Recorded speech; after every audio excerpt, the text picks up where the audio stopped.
Dhanik Bharat educational institutions inter IIT JEE NEET admission open. Nandyal కావచ్చు ఇవన్నీ కూడా ముందంజలో ఉన్నాయి అంటారు. అంటే ఇండస్ట్రీలు ఇవన్నీ ఉన్నాయి కాబట్టి మనం అది ముందంజలో ఉందని అనుకుంటాం. అంటే అయినప్పటికీ కూడా ఇక్కడ నీటిపారుదల తక్కువ ఆయన చెప్పారనమాట. రాయలసీమ యాక్చువల్గా ఏమన్నారు రెడ్డి గారు, అది సార్వజనీయంగా అందరికి ఒకటి కాదు, కొంతమందికి చాలా ఎక్కువ డబ్బులు ఉండొచ్చు, కొంతమంది ఎక్కువ మందికి తక్కువ డబ్బులు ఉన్నాయని. బేసికలీ పాయింట్ అది. నాకు శ్రీ సిటీలో వచ్చే డబ్బుకి పేదవాడి రెండింటికి కలిపి చూస్తుంది గవర్నమెంట్ అని అంటున్నారు ఆయన. కరెక్టే. ఇక్కడ పాయింట్ ఏమిటంటే అదే సూత్రం అన్ని జిల్లాలకు వర్తిస్తుంది. అమరావతి, కడప, నంద్యాల ఈ వీటికన్నా వెనకబడిన ప్రాంతం అని మీరు వివరిస్తున్నారా? ఏది అమరావతి? అమరావతి అనేది జిల్లా కాదుగా, రాజధాని ఆ ప్రాంతం. నేను అట్లా అంటలేదు. ప్రత్యేకంగా అమరావతి వెనకబడింది కాదు. నేనేం చెప్తా, రాయలసీమ ఏదో ప్రత్యేకంగా వెనకబడింది అనే అభిప్రాయం ఒకటి ఉంది కదా. అవును, అది కరెక్ట్ కాదు. ఇప్పుడు అది ఒకప్పుడు కరెక్ట్, ఇప్పుడు కాదు. అది డెవలప్ అవుతోంది. దానికంటే వెనకబడిన జిల్లాలు చాలా ఉన్నాయని చదివి వినిపించాను ఇందాక. చాలా జిల్లాలు వెనకబడి ఉన్నాయి. ఇక ఇంకొక పాయింట్ ఒకటి పురుషోత్తమ రెడ్డి గారు రైజ్ చేసింది ఏంటంటే, కొన్ని ఇండెక్స్ ఉంటుంది అన్నమాట.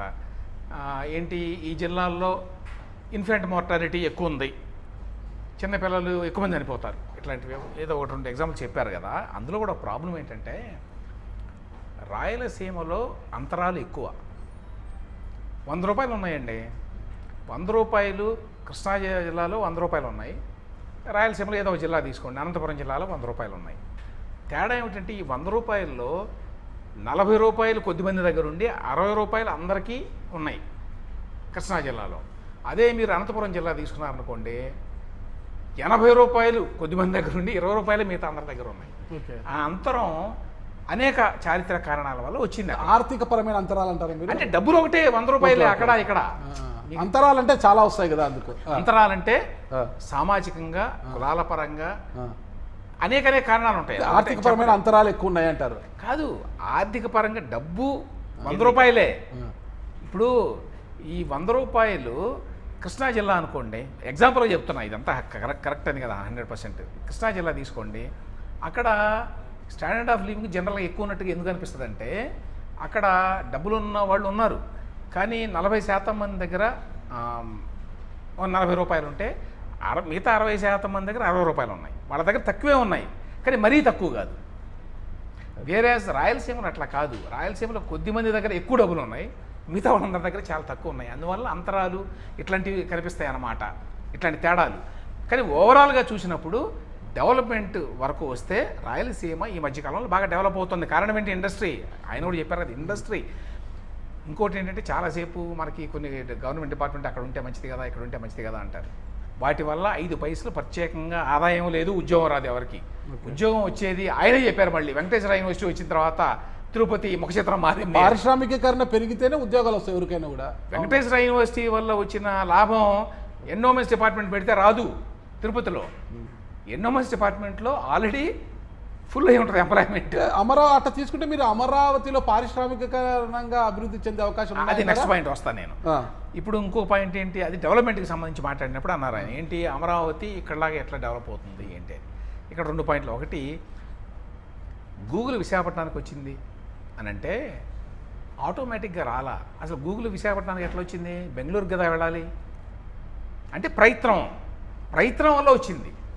ఏదైనా అంతే, ప్రయత్నం వల్ల వస్తాయి ఆటోమేటిక్గా. ఇప్పుడు సహజంగా ఇక్కడ చాలా అడ్వాంటేజ్ ఉంది తిరుపతికి, లేకపోతే రాయలసీమకి, లేకపోతే ఉత్తరాంధ్రకి. అందువల్ల భారీ ఎత్తున పరిశ్రమలు వస్తున్నాయి అనే దాంట్లో చాలా కొద్ది వాస్తవమే ఉంది. అట్లా ఉంటే ఎప్పుడో డెవలప్ అయిపోయేదిగా. మరి ఎప్పటి నుంచో ఉన్నాయి అడ్వాంటేజెస్, న్యాచురల్ అడ్వాంటేజెస్. ఇవాళ కొత్తగా వచ్చింది కాదు కదా, ఎప్పటి నుంచో ఉన్నాయి కదా. ప్రయత్నం వల్ల వస్తున్నాయి ఇవాళ, గతంలో లేనివి. ఎక్కడైనా అంతే. ఇంకొకటి, అమరావతిలో ఎందుకు వస్తుంది ఒక ఐటీ కంపెనీ అనేటువంటి ప్రశ్నను కూడా నేను ఒప్పుకోను. ఎందుకు ఒప్పుకోనంటే, ఎందుకు వస్తుందండి? ఒకప్పుడు తిరుపతిలో అన్న ఆయన ఇప్పుడు అమరావతి. అది ఓకే. అదేంటంటే ముఖ్యమంత్రి గారు ఆయన అడిగారు, అక్కడ పెట్టమన్నారు అని అన్నారు. అది వేరే సందర్భం ఆయన చెప్పింది. ఇక్కడ పాయింట్ ఏమిటంటే, అక్కడ పెట్టడానికే రెడీ ఎందుకు అవుతున్నారు అంటే, అక్కడ సహజంగా అడ్వాంటేజెస్ ఉన్నాయని కదా, అందువల్ల అమరావతికి రావాలని కదా. అది కదా పాయింట్ ఇక్కడ. కానీ అది నిజం కాదు అని చెప్పడానికి పెద్ద ఎగ్జాంపుల్ క్వాంటమ్ వ్యాలీ. అది కంప్యూటర్ల కంటే 100 రెట్లు ఎక్కువ దానికి చాలా అవసరాలు ఉంటాయి. మామూలు కంప్యూటర్ వ్యవహారం, మామూలు ఐటీ కంపెనీ కాదు క్వాంటమ్ వ్యాలీ అనేది. అందులో ఆ క్వాంటమ్ వ్యాలీలో ఉండే కంప్యూటర్కి వాతావరణం ఎంత చల్లగా, ఎంత మెయింటైన్ చేయాలంటే టెంపరేచరు, అది మామూలుగా సాధ్యం కాదు. అందుకనే పెట్టరు, ఎక్కడ పెడితే అక్కడ పెట్టచ్చు కదా, పెట్టలేదు. అటువంటి దాన్నే తీసుకురాగలిగారు కదా. ఏమీ లేదు అమరావతిలో నిజం చెప్పాలంటే, అన్నట్టు ఇప్పుడైతే ఏమీ లేదు పెద్దగా. దాన్నే వాళ్ళు తీసుకురాగలిగారు. టీసీఎస్ లాంటి వాళ్ళు, ఐబీఎం లాంటి వాళ్ళు వచ్చి పెడుతున్నారు అక్కడ. వాళ్ళేమో అమాయకులు కాదు కదా, ఏదో చంద్రబాబు నాయుడు గారు ఫోన్ చేసి రమ్మన్నాడు అనుకుని వచ్చేసాం, అట్లా రారు వాళ్ళు. చాలా లెక్కలు ఉంటాయి వాళ్ళకి. క్వాంటమ్ వ్యాలీ పూర్తి నిర్వహణ సాధ్యపడుతుంది మీరు అనుకుంటున్నారా? క్వాంటమ్ వ్యాల్యూ పైన నాకున్న అవగాహన చాలా పరిమితం అయిన అవగాహనతో నేను రాంగ్ ఇంటర్ప్రిటేషన్ చేయలేను. ఓకే, బట్ దాన్ని ఉదాహరణ చేసుకొని ఒక నిర్ణయానికి రాలేము. నేను ఇప్పటికీ బలంగా నమ్ముతున్నాను ఆ ప్రాంతం యొక్క ముఖ్యమంత్రి ప్రయత్నంతోనే వస్తాయి. ఇప్పుడు రాయలసీమలో అనంతపురం జిల్లాలో కియా వచ్చింది, చంద్రబాబు నాయుడు గారు ప్రయత్నం చేయడం వచ్చింది. అదే చంద్రబాబు నాయుడు గారు ఇంకో ప్రాంతంలో ప్రయత్నం చేసినా వచ్చి ఉంటుంది అదే ఇన్స్టిట్యూట్. అయితే అనుకూల ప్రాంతంలో ప్రయత్నం చేస్తే వచ్చే అంతగా కొంత అననుకూల ప్రాంతం, ఇప్పుడు హైదరాబాద్లో తెలంగాణ ముఖ్యమంత్రి ఉన్నాడు, హైదరాబాద్లో పరిశ్రమ పెట్టమంటే పరిగెత్తి వస్తారా? పోయి కరీంనగర్లో పెట్టమంటే తెలంగాణ కదా వస్తారు. దీని 10 మంది వస్తే దానికి ఒకరే వస్తారు. నేచురల్ అడ్వాంటేజ్ ఉన్నటువంటి ప్రాంతంలో నేచురల్ కంపెనీలు పెట్టండి.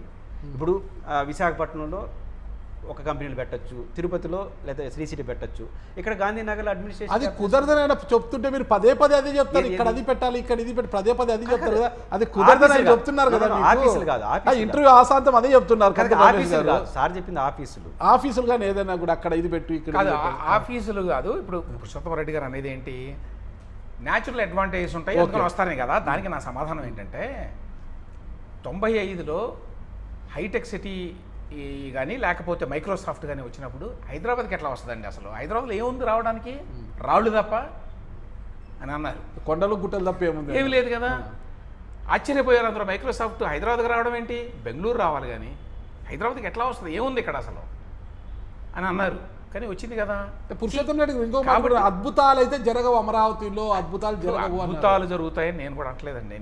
నా పాయింట్ ఏమిటంటే ఒక ఎకనామిక్ హబ్గా కూడా ఎలాంగ్ విత్, ఇప్పుడు కాసేపు ఏమంటాం అన్నీ తీసుకెళ్ళి అమరావతిలో పెట్టేస్తున్నారు మీరు అని, ఇంకోవైపునేమో తిరుపతిలో వస్తున్నాయి, విశాఖపట్నంలో వస్తున్నాయి, ఎందుకంటే అక్కడ బ్రహ్మాండం అంటే అన్ని చోట్ల రావాలని కోరిక మనకి, అన్ని చోట్ల అన్ని ప్రాంతాలకి రావాలి, మంచిది అట్లా రావడం వల్ల. దానివల్లనే వాళ్ళ రాయలసీమ ప్రొఫైల్ పెరిగింది ఇండస్ట్రీస్ రావడం వల్ల.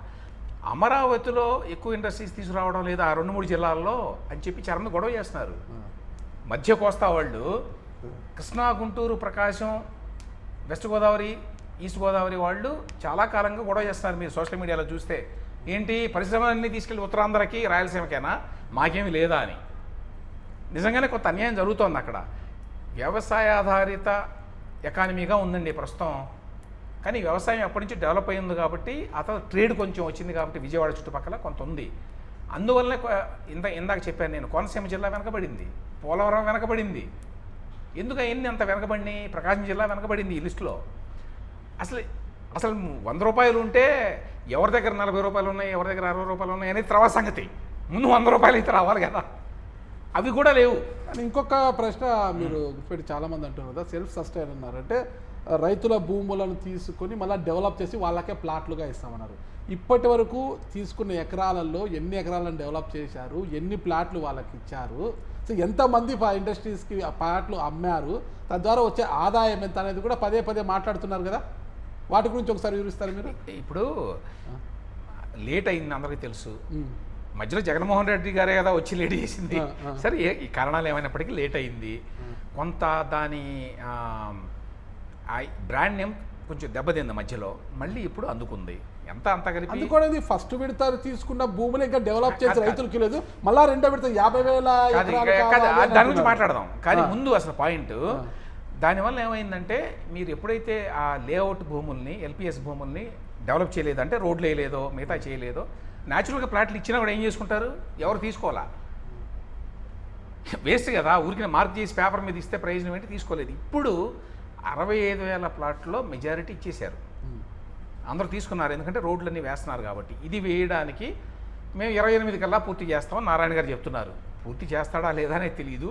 పూర్తి చేయాలి అని చెప్పి కోరుతున్నారు అందరూ. పూర్తి చేయకపోతే నష్టం వాళ్ళకే, ఆ ప్రభుత్వం మీద దాని యొక్క ప్రభావం ఉంటుంది. ఇప్పుడు ఒక పాయింట్ ఆయన అడుగుతాను. ఇక్కడ పాయింట్ మీరు ఏంటంటే చెప్పండి అంటే ఇప్పటికే 68,000 ప్లాట్లలో చాలా బాగా ఇచ్చేశారు, రోడ్లన్నీ వేసేశారు అని రోడ్లన్నీ వేస్తున్నారు వేస్తున్నారు అని అంటున్నారు ఆయన. మీకు తిరుపతిలో మీ జర్నలిస్ట్ సోదరులకు ఒక ఫోన్ చేయండి, ఆ. వాళ్ళకి ఇక్కడ అమరావతిలో జరిగిన కేటాయింపులకి సరిపోతుంది. 22 ఏళ్ల క్రితం చంద్రబాబు నాయుడు గారు ముఖ్యమంత్రి ఎవరో జర్నలిస్ట్కి ఫ్లాట్లు ఇచ్చినారు.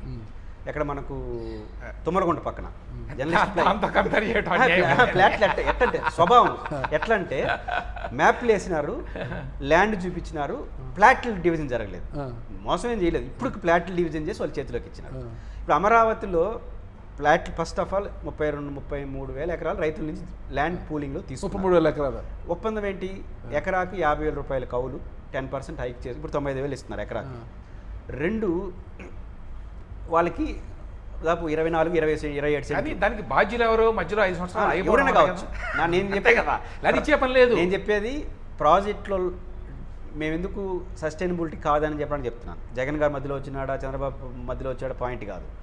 సస్టైనబిలిటీ ఎందుకు కాదంటే 33,000 ఎకరాలు తీసుకున్నారు, ఇంకా ప్రభుత్వ భూమి, వాగులు అంతా కలిసి ఒక 54 ఎకరాలు ఒక ప్లాట్ ఒక ఏరియాగా వచ్చింది. అది ఫస్ట్ ఆఫ్ ఆల్ నీకు ప్లాట్ చేయాలంటే ఏం చేయాలి? రోడ్లు డివిజన్ చేయాలి.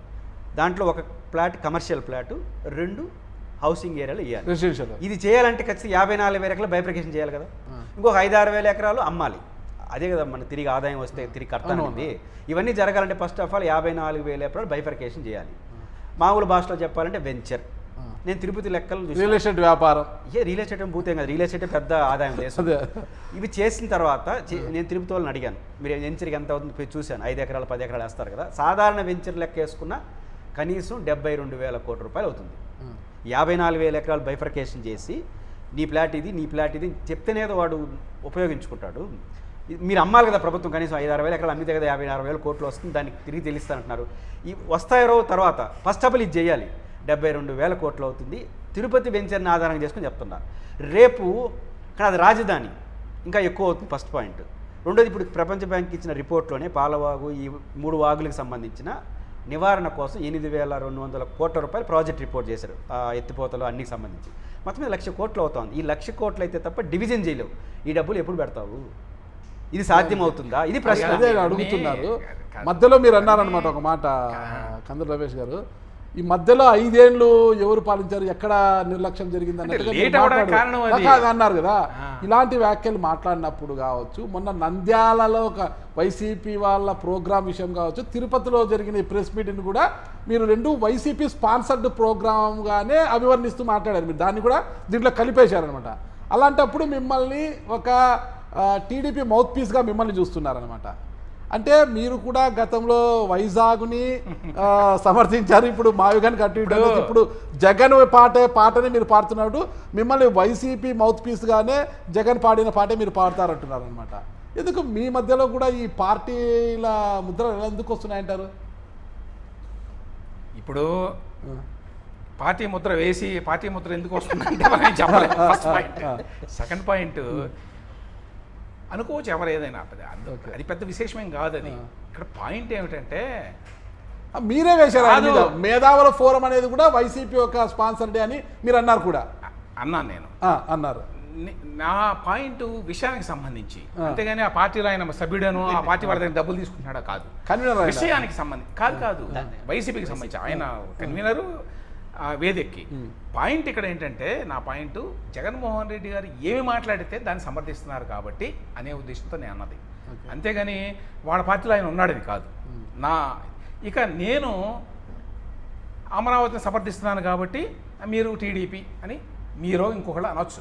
బయట వస్తున్న వాదన పెద్ద విశేషమేం కాదు, సీక్రెట్ ఏం కాదు. పాయింట్ ఏమిటంటే,